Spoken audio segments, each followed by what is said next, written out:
You're listening to the We Are Libertarians Network. Learn more at wearelibertarians.com.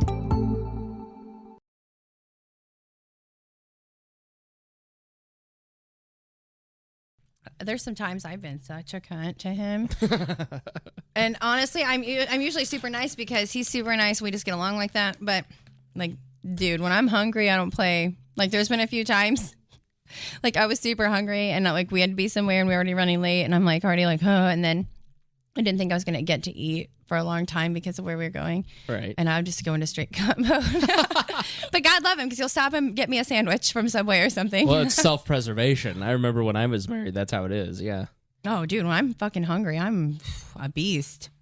All right, well, go ahead and introduce us. Hey, guys, this is Miranda's World. I'm Miranda, here with the wonderful Chris Spangle. Hey, guys, how are you? We are hanging out in his apartment, chilling with some pretty sweet pussies. That's Mittens.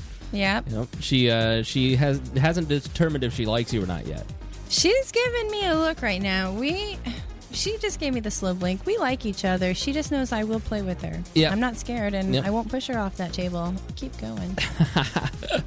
Well, we had a successful first episode, so we decided we should do a second. Oh, yeah. It was a load of fun, and this one's going to probably get even more fun. Yeah, I want to... So, in the last one, we talked a lot about your history and where you grew up so people could get an idea, but you do something for work that I've never engaged with your employee. What do you do for a living? Well, I like to consider myself a money extractor, or a topless panhandler. Okay. But I... AKA stripper, Right. dancer, an entertainer, whatever. I go by stripper. Some people get offended by that and they want to be called something else. Why? They feel like that's a degrading term for what they do. And so they have a term they feel is better. I don't care. You can call me Mario from that one game that he was in. Mario's World? I kept wanting to say Mario's World, but I'm like... It's Super Mario's Brothers. There we go. Because I was like, Miranda's World? Okay. Okay. That's where, because, I kept wanting to say that, and I knew it wasn't it. So, yeah, Super Mario Brothers. Like, I don't care. You can call me literally whatever you want, because it doesn't... Cunt? Call me a cunt. I call me a cunt. But at the end of the day, I am a cunt, and so that's... So that makes it true, but whether it were true or not, I still wouldn't care because I would know, it's not true, or, I sure am, Why care? How did you get involved in that line of work? Being a cunt? No, yes. No. Honestly, my mother did it. My aunt, not my good aunt, but my other aunt. That's the way I would refer to them my whole life growing up. My teenage and adult years. But they were dancers, and it's so weird. Again, they didn't hide it. Like they would leave their work bags out with all their costumes and just weird shit like Playgirl magazines and Playboy. I've never been to a strip club, so I do this stuff because I have no idea how the world works, and I'm curious. But like costumes, like booby tassels, it's different. Well, some would have them, yeah. Like I don't wear costume stuff, but my mother did. She would have them made like just elaborate kind of costumes, really, like whether it be a devil and like a little pitchfork or just. Whatever. She wore a lot of camo stuff. Like that was her thing too. So she would have that's why we always found it so cool to go through her bag. Now see, like if my daughter were to find mine, it's just a bunch of bras and Victoria's Secret. Like she'd be like, oh, this is in your drawer too. Your underwear drawer. But my mother's stuff was just always so weird. And she was a weird one.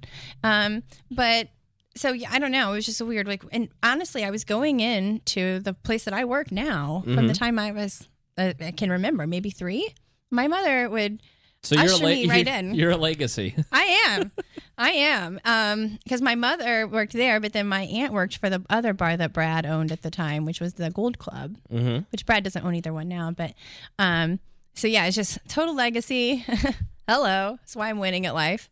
Has your mom taught you? I've been grandfathered in. Has your mom taught you any of her special techniques? Or Oh, well, no. I actually decided not to be a crack whore. That was not the route I went with my stripping career. Well, I'm sorry. I don't want people to get the wrong idea when I say that. When I say that, I actually just mean that she was a whore for crack. Okay. But no, so no.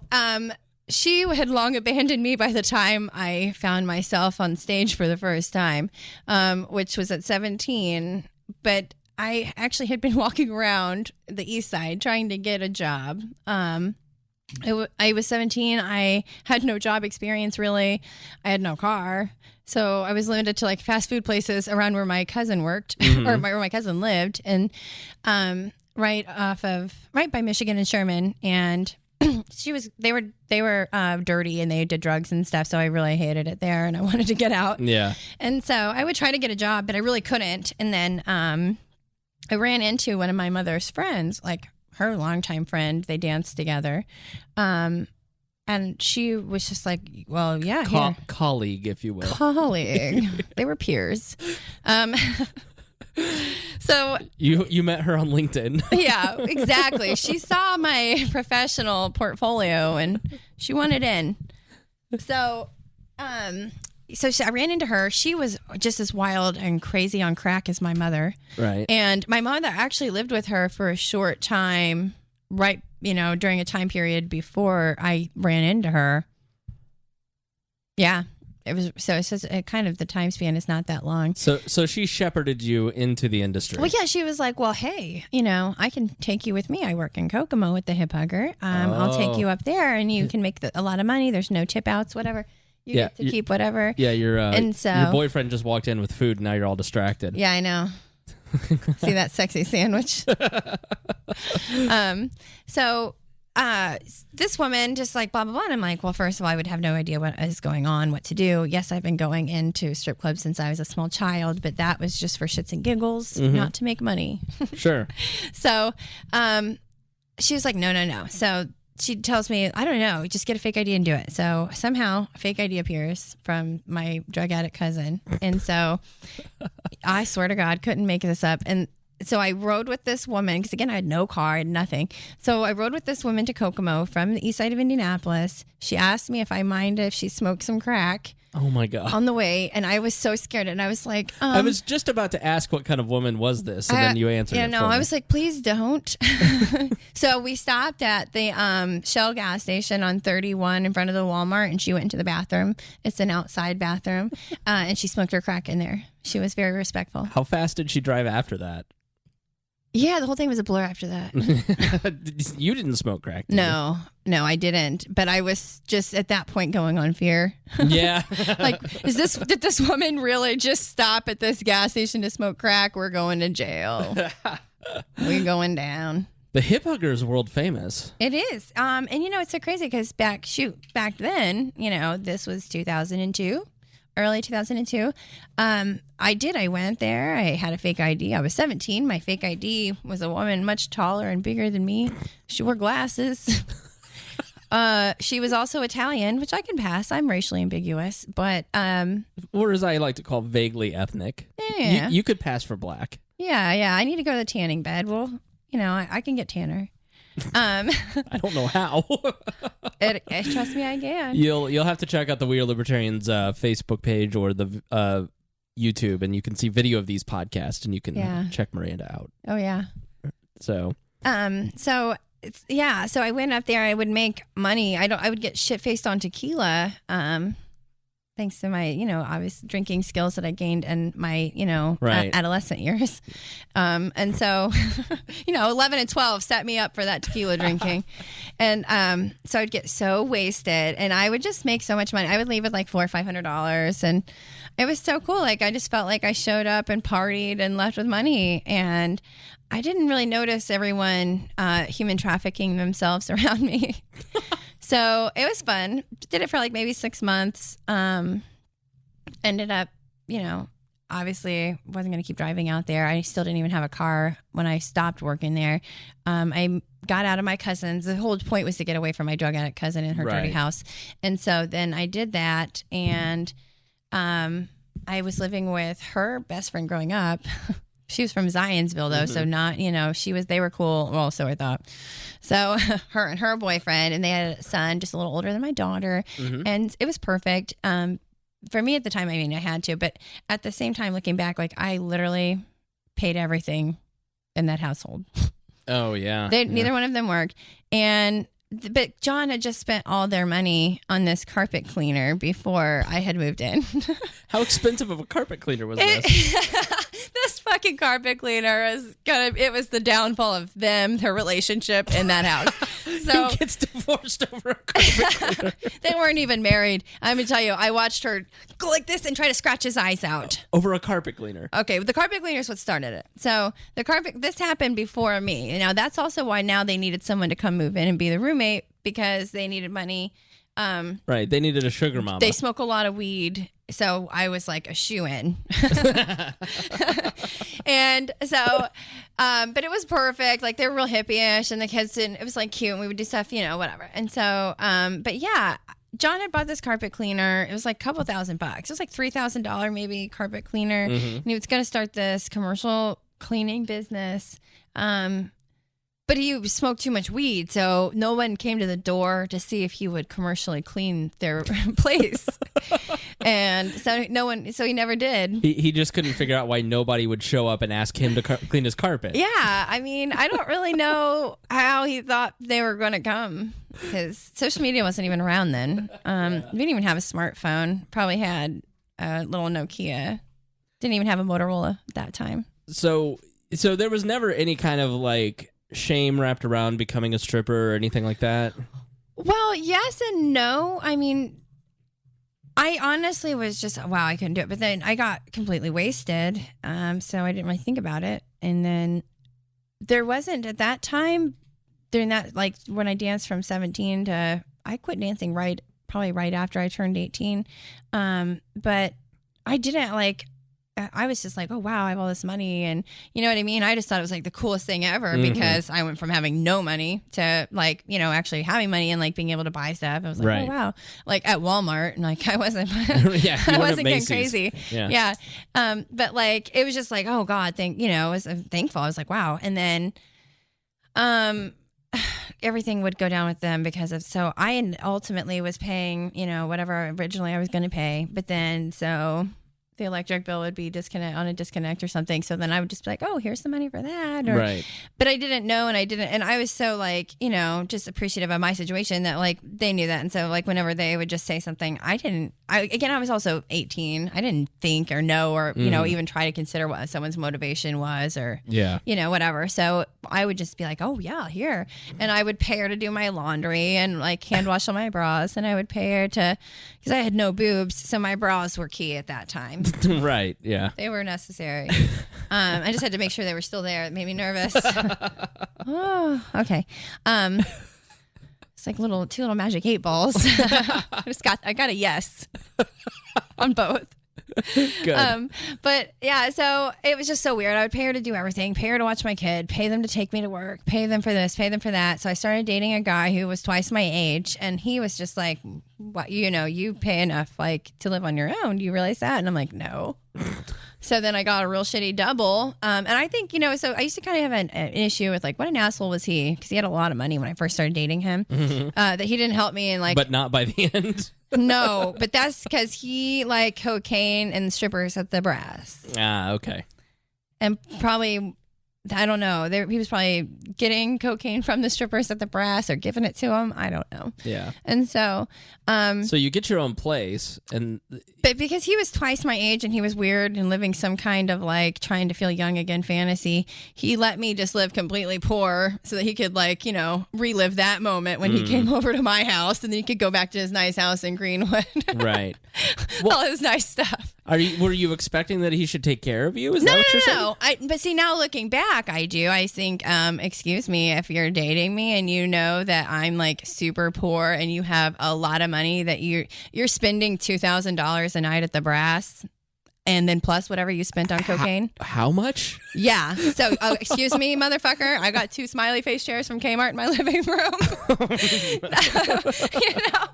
Come on. Kmart. I had a blow up mattress forever until it finally popped one day. I woke up. I was like a hot dog in a bun. I swear to God. I called him from the bun, and I was like, oh my God, the mattress is swallowing me. What do I do? What do I do? Yeah, because I was like 18. I didn't know to get out of the bed. That's hilarious. But yeah, now looking back, I get it because he wanted to relive that like poor time because you know, I look at people that are like super early 20s and how ratchet they are and they just live life and don't care. And I saw pictures from when I was super ratchet still and I was wearing tennis shoes with every outfit. And I had a customer that bought those outfits and those tennis shoes. I could have had another pair of shoes. So, guys, that's what I chose. Yeah, okay. That's what I chose. So, guys buy you stuff like at the club? My first customer so that was hold on, we just bypassed. Let's back this up. So, this is going to be a 20-part episode talking about my stripping career. Oh, so, that's the plan there, Chief. So, I quit dancing. It was all, you know, a lot of alcoholic blur from my 17 and 18 at the Hugger. I quit dancing there. I got my shitty double over at Michigan and Sherman, right down the street from my drug addict cousin, you know. And still didn't have a car yet. Still didn't have my license. Had never had a license. I was 18, probably 18 and a half, 19 at that point. And then I lived there for 2 or 3 years. And he was a gem. He was a gem. I worked at Buffalo Wild Wings. I would go there. There's a lot of funny stories to be had with that. We're going to have to, again, come back to that one. Note that. Yes, and, I've written it down. Buffalo Wild Wings was a good one. So I worked there for a little bit. Obviously, I was a hostess. I was still poor. And he would supplement my income basically, but I was on like food stamps and stuff too. And like, but I did that to get daycare, to get a job. Like that was my whole thing because the whole thing with Buffalo Wild Wings was great, but I didn't have a babysitter. Right. Because my mom was still, you know, she was out smoking that crack. Bitch. One time I did trust her to come over to that house and watch my daughter. And when I came home, I went to wash my hands in the bathroom and the sink started spraying everywhere. And she was in the unfinished basement going through totes of my stuff. Oh my God. Just doing a nice inventory. What can I steal for crack? No, she was just bored doing her crack stuff. You know what I mean? So when they do the crack, they have to do stuff. What? No, I don't. I've never seen anybody on crack. What exactly happens when somebody's on crack? Well, they always want to give you stuff too. They want to give you a present. I swear to God, they want to bond with you, and they'll give you. She was giving me stuff out of my own totes. Aw, that's so sweet. Like, I saw this and I thought of you. Bitch, that is mine. That's why you thought of me. What are you doing? So. Yeah, when the sink started spraying everywhere, I said, "Come on." I called her out. She was like, "What are you talking about?" As she's like going through totes and totes of stuff in a dirty concrete floor basement, right, with like rocks and stuff. It was dirty. It was not. You didn't want to. I mean, like, I feel like people probably died in there. They were probably happy that they died instead of staying. And she was down. It was so weird. And so. Oh gosh. Okay. So whatever. Backtrack again. And so I did other jobs. Like I ended up moving in with that guy. I worked for Marriott. Became a successful entrepreneur. Whatever. No, I didn't. Now I just trap my pussy. That's what I'm successful at. No, it got loose. It got loose. I was just about to ask. Like, I tell people that at work all the time. So. Then I did go back to dancing. I started back at the Hugger. I left that guy. Good God, I had to have an exit strategy for that. He's probably still crying somewhere. Really? Really. Like, he's so weird. Again, that's another episode. But so I started dancing again. But then this time I had a whole nother mindset. I didn't drink alcohol at all at that time. Not, anything. And so I smoked a lot of weed. So I liked that I could do that at the Hip Hugger in Kokomo, Indiana. Legally, it's not allowed, but they do it. It's they fired me also. Please feel free to share this with your senator. So I started working there. I did get fired because I was a super cunt to people that were super drugged out and doing nasty stuff and making my job, my life harder. So I would be a mean girl and run them out myself because what I had to do, again, another time, I'm surprised I didn't get shanked, but I didn't. They were scared probably because my mouth game was so strong. Right. And I would look them right in the eye just face to face and say the really meanest stuff to them. And they're probably thinking, if she's going to stand right here and say that to me and I'm bigger and more on drugs than her, she probably knows what's something I don't. Mm-hmm. And I do. So I do. And so I danced again. And then that would be where I met my first wonderful customer that just, oh my gosh, he would give me so much stuff. And so I knew this man from start to finish. My ex-boyfriend ruined that gig. But this guy was amazing. I don't know. I met him one night at work. I had to backtrack and realize how I met him, and I can still use that technique today to get new customers. But so I met him. He wanted to take me shopping. He especially for the hip hugger. I think I made like maybe $1,000 off of him that night, and that's a lot of money because you get $10 a dance there, and I didn't dance for him at all. But you get $10 a dance there, so you have to really work hard, no matter to make any amount of money. You know what I mean? Define working hard to get that kind of money. Well, at $10 a dance is maybe 2-3 minutes. So it's like even if you just do it dance by, you know what I mean? It's like to get to $100, you have to do 10 dances. Right. You know, so it's like, oh, okay. Whereas where I work now, there's a private room. I can make a lot more money that way. Right. But so it was like amazing, like, you know, because honestly, again, I smoke a lot of weed, so I wasn't going to make a ton of money there just dance by dance. Because sometimes I would just go sit in the back. Like I'd have to go back there after every couple of dances and just smoke some weed and just like, you know, have a snack, chill out. I also stopped taking snacks to work for that reason. So you'd stay motivated. Oh, but I was a fucking hustler. I actually had a cooler with Cokes and shit in it, and then I would like sell my snacks and my Cokes. I was straight hustling these hoes, and that wasn't all I would help them out with. But yes, it was. Did you just admit to prostitution? Is that what you're saying? No. The women. No. Okay. No, I'd smoke weed with them, and then they would get hungry about my snacks. So, capitalizing. So how do you? What is the process? But my wonderful customer. How did you get your customer? He was like a fucking leprechaun. He was a short, little, weird-looking dude. Kind of reminded me of Peter Brady in the face, but he was so short, like a little leprechaun. And I think he might be one, honestly, because he just had so much money and he would just give it to me, and I felt like there was something lucky about that. But he was like, oh, I'm going to be flying out tomorrow, blah, blah, blah. Like, I'll take you, you know, like have lunch with me. I'll take you shopping and blah, blah, blah. Well, I had already worked all night and then drove home and stuff. And I was tired. It's a long drive. And that next day I woke up, I was feeling so rough. And I was just like, nah. But then I told him I would, you know. And so I'm like, nah. And a couple of hours later than what I had told him I would meet him, I finally was like getting up and going. I was like, oh, okay, let's meet up. So he was like, oh, okay. He had like literally an hour before he had to be at the airport or like whatever. And so it kind of worked out better for me in that, you know, like I wouldn't be stuck with him for a long time because I didn't know what, you know, how weird it was going to be or what he was, you know, I didn't know how it was going to work at all. So I show up to the Buckle where I told him to meet me in Hamilton Town Center. And hey guys, a clothing store. Oh, my favorite clothing store. And so he spent like $1,000 on me, and I mean we were just in and out because again he had to go. Like we didn't even have lunch. I didn't want to have lunch, which was probably why I was bailing out to begin with. But then I realized, like, wait a minute, he's still talking to me, and he still wants to take me shopping. Like maybe I should go. So I did. And then he spent like probably $1,000 on me, whatever I got real quick. But like, what does he get out of it? Well, I mean. So the whole time, I mean, he's setting me up. Well, first of all, he's going to be moving here from California.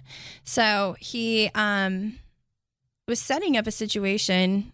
He has a lot of money. So, he, you know, out there he had a girlfriend, you know, he has a wife. He has two twin children, but he had like a girlfriend on the side. And so he wanted to set up a situation to get a girlfriend on the side here. But it's like they don't want a prostitute. They don't want to like transaction. So it was like, yeah. So he was... You know, and again, I was so naive. I knew nothing. I had nothing. I had, you know, been in my apartment in Fishers for who knows how long, not very long. And I lived with my aunt for probably 3 or 4 months in between moving out from my ex and getting my shit together to get my own place. And so I was just like, hey, you know, this is amazing. Like, so he took me shopping, spent all that money. And then, like I said, he'd given me all like the money the night before. And so I'm like, oh, this is crazy. What's, you know? Yeah. So, and then after that, like sometime while he was gone, like I needed money or something, you know, we would text. And so I sent him all my bank information. He would just directly wire money to my account You're kidding. $1,000, $2,000. What I mean, honestly, I knew him for 3 months total before my ex-boyfriend threatened to kill him through text messages. And were you dating him at the time, the ex-boyfriend? Yeah. Okay, Yeah. so you had a boyfriend while you were extracting money. Oh yeah, but I mean, I had a boyfriend, but I didn't. I mean, again, this was the first time I was in this situation, but I didn't tell him about it because I didn't know, but he also wouldn't have got it, which we'll understand how much he didn't get by the time this story's over. Right. But so he didn't get it. And I didn't think to really tell him because in my mind, instead of going to work, I would go to dinner with if he was in town. I would go to dinner with him, and I would always have a girlfriend come with me. And so just so I wasn't like bored or like trying to kill him because I really couldn't stand this guy. I swear to God, I was so mean to him. When we were at the mall, I wouldn't even walk even close to him until we had bought 2 Coach purses and wallets. Nice. And I swear to, yeah. And but why didn't I just get a Louis Vuitton? Right. Because I didn't know shit. So here I am with all these bags, and then I'd be like feeling nice, like again, just walk next to him. I might have kissed him on the cheek, I'm sure, but so there was no sex at all. No, oh God, no. And but he had told me about the girlfriend thing, and that and he was actually going to pay me. He was going to put the money in my account every month and just pay me what I made or whatever to not work and to go to school. Because again, he didn't want a stripper girlfriend when he got here. Okay, yeah, I think it's just hard to believe that, I think most people listening would go, okay, you're not sleeping with him, you're not even touching him. He wanted it. But he's just giving you all this money. Because they're setting it up. That's what they want to set it up, and that way they feel good about it. Then their ego feels good. But then it's like, yes, they have money and they know you don't. So it's like to them, they're just helping you. Mm-hmm. And in return, I'm going to love this guy. I'm going to want to have something with him. Got it. But he was here so sparingly that it wasn't like anything ever came to a conclusion where we were just together so much that it was like, we're going to get closer or not. No, I was shitty as fuck to him. And he just thought I was a brat and he was, you know what I mean? Sometimes that's part of it. I don't know. But or they're, oh, she's not working me. Because in this situation, so many women are trying to work them and, whatever. So they're like, oh, she obviously isn't trying to work me because she's mean as fuck. And they just don't realize that's your mating call. Yeah, exactly. I was pissing on you. Just let the other ladies stay away. But the thing was, too, I mean, I am kind of, just because I'm very blunt with who I am, and I'm just kind of I was very unsure of the situation, where his next move was going. Because again, it was wonderful, but I also know nothing, when something's too good to be true, it is. And so I'm just what's going to, in what will transpire here. But through the 3 months that I knew him from start to finish, I definitely got at least $10,000 between cash and stuff that he bought me. Holy cow. Yeah. And even we had went to dinner. There was a place called Z's Oyster Bar right there in Castleton. And so went there, me and my friend Lola, Ruda, whatever.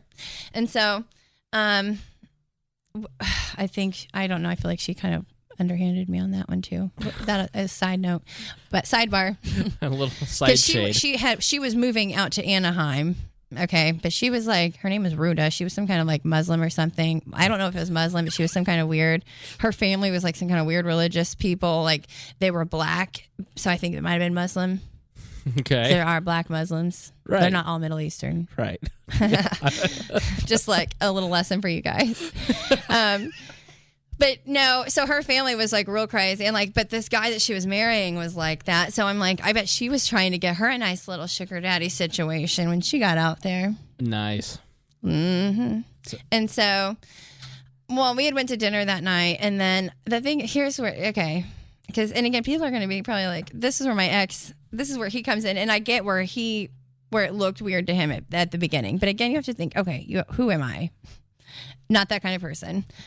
So it was just weird. But meaning you wouldn't cheat? I'm not I know I wouldn't cheat either, because if I don't like you anymore, you gone. Right. But first of all, I wouldn't cheat. But then second of all, I'm also not a prostitute. Good God, I'm a stripper. Why would I bust my ass being a stripper? Yeah.